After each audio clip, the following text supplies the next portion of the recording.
Hindi ko sasabihin sa inyo na gawin mo kung ano tama. Pero kung ano nasa puso mo, yung iba mo. Hindi mo tututo sa gusto mo, basta ang natin. Mag-aral ka ng mabuti para paglaki mo, wala nang sugal na ngayon, ginagawa ko ito para sa'yo. Umalis mo lang sa tayo mo, nalaman ko. Nalaman ko. Pasensya ka na, hindi iniwanan ko. Masarap na sa akin ang iniwanan ko ka. Pero gagawin ko ito sa akin. Naiyak na si Chloe.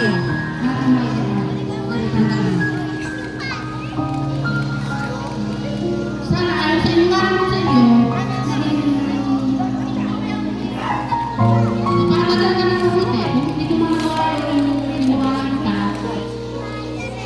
May tisyo ka ba? kailangan ko pa kung bakit ka umalis. May tisyo ka ba?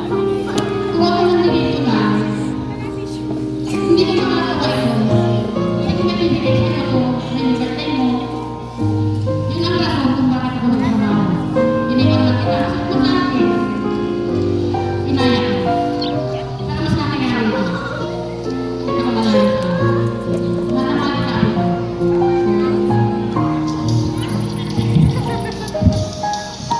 Bawal ang kota. Bukas, ngayon, at napakain. Hindi. Okay, palamanin na po natin yung ating lola. Alam mo, may naiyak din po doon. Ano? Kayo po ba nasaan sa gastos? Kaya po ay naiyak. Oo, naiyak po siya. Ganyan po talaga pag hinahanap ng isang tao. Si mother din siguro, nakabunang gastos. Ano? Kaya medyo naiyak. Ganyan po talaga. Ano?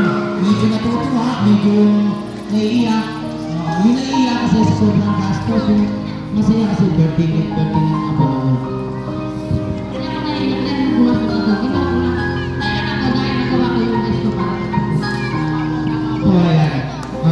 Ayan, pinagalitan pa ako.